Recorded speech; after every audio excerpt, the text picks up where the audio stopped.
Finally जज announcement के लिए आ रहे हैं, सभी अपना दिल थाम कर बैठे। चारों जज जब केबिन से बाहर आते हैं तो वो और कोई नहीं होता, वो चारों सीमा की ही देवरानियां होती हैं। इतनी बड़ी कंपटीशन की जज खुद मेरी देवरानियां ही थी और मुझे इस बात की भनक भी नहीं थी।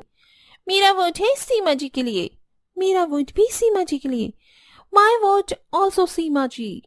इस तरह मेरा वोट भी सीमा जी को जाता है और इस कंपटीशन के विजेता सीमा जी हैं और साथ ही उन्हें 5 करोड़ का इनाम और ये मास्टर शेफ का खिताब भी मिलता है। चारों देवरानियां मिलकर अपनी जेठानी को गले से लगा लेती हैं और सीमा भी बहुत खुश होती है। उसकी आंखों में खुशी के आंसू होते हैं।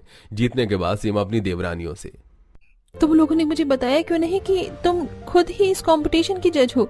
आखिर क्यों छुपाया तुमने मुझसे ये सब? जेठानी जी, अगर हम आपको सब बता ही देते तो आपको ऐसा लगता कि हम ही आपको जानबूझ कर जिता रहे हैं, लेकिन हम चाहते थे कि आप खुद अपनी एक अलग पहचान बनाओ।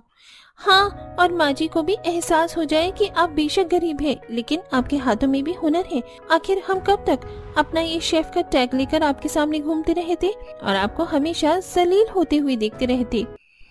ये कहते ही सीमा अपनी चारों देवरानियों को गले से लगा लेती है और कहती है, इस किताब की असली हकदार तो तुम हो। तुम चारों ने मिलकर मेरी एक गुरु की तरह मदद करी है, मेरी पर्सनल शेफ बनकर रही हो। अगर तुम लोगों ने मुझे कुछ नहीं सिखाया होता तो आज मुझे कंपटीशन जीतने का मौका ही नहीं मिलता और ना ही मेरी कोई पहचान बन पाती। तुम चारों का बहुत बहुत शुक्रिया। ये सारा मंजर टीवी पर देखकर सब अब सुलेखा का भी मन पिघल जाता है। देवरानी जेठानी के इस बॉन्ड को सब लोग टीवी पर देख रहे होते हैं। सभी की आंखों में आंसू होते हैं। कंपटीशन की ट्रॉफी और चेक लेकर देवरानी जेठानी जब घर पहुंचती हैं तब सुलेखा, बहू मुझे तो माफ कर दे, मुझसे बहुत बड़ी गलती हो गई।